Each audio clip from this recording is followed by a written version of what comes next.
Hello everyone. ಇವತ್ತು ಈಸಿಯಾಗಿ ಆಗುವಂಥ ಒಂದು ಸಿಂಪಲ್ ರೆಸಿಪಿನ ಹೇಳ್ತೀನಿ. ನೀವು ಒಂದ್ಸಲ ಟ್ರೈ ಮಾಡಿ ನೋಡಿ. ಲಡ್ಡು ಕೇಳಿದ್ದೀರಾ, ರವೆ ಉಂಡೆನೂ ಕೇಳಿದ್ದೀರಾ. ನಾನಿವತ್ತು ನಿಮಗೆ ರಾಗಿ ಲಡ್ಡು ಹೇಗೆ ಮಾಡೋದು ಅಂತ ಹೇಳ್ಕೊಡ್ತೀನಿ. ಇದನ್ನು ಹೇಗೆ ಮಾಡೋದು ಅಂತ ಅಂದರೆ ಇದಕ್ಕೆ ಬೇಕಾಗಿರೋದು ಕೇವಲ 4 ಪದಾರ್ಥ. 1 ಕಪ್ ರಾಗಿ ಹಿಟ್ಟು, 4 ಸ್ಪೂನ್ ತುಪ್ಪ, ಡ್ರೈ ಫ್ರೂಟ್ಸ್, ಬೆಲ್ಲ. ಮೊದಲಿಗೆ ಒಂದು ಪಾತ್ರೆಯಲ್ಲಿ ಸ್ವಲ್ಪ ತುಪ್ಪವನ್ನು ಹಾಕಿ ಡ್ರೈ ಫ್ರೂಟ್ಸ್ನ ಹುರ್ಕೊಳ್ಳಿ.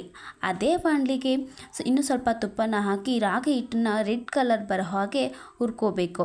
ಅದಾದಮೇಲೆ ಒಂದು ತಟ್ಟೆಗೆ ಬಿಸಿ ಮಾಡಿರುವಂಥ ರಾಗಿ ಹಿಟ್ಟನ್ನು ಇಟ್ಕೊಂಡು ಅದ್ರ ಜೊತೆಗೆ ಸ್ವಲ್ಪ ಬೆಲ್ಲ, ಹುರಿದಿರುವಂಥ ಡ್ರೈ ಫ್ರೂಟ್ಸು, ನಿಮಗೆ ಬೇಕನ್ಸಿದ್ರೆ ಹಾಲು ಸಹ ಹಾಕಿ ಬಿಸಿ ಇರುವಾಗಲೇ ಉಂಡೆ ಮಾಡಿದ್ರೆ ತುಂಬ ಟೇಸ್ಟಿಯಾದಂಥ ರಾಗಿ ಲಡ್ಡು ತಯಾರಾಗುತ್ತೆ. ನೀವು ಒಂದು ಸಲ ಟ್ರೈ ಮಾಡಿ ನೋಡಿ, ತುಂಬಾ ಚೆನ್ನಾಗಿರುತ್ತೆ.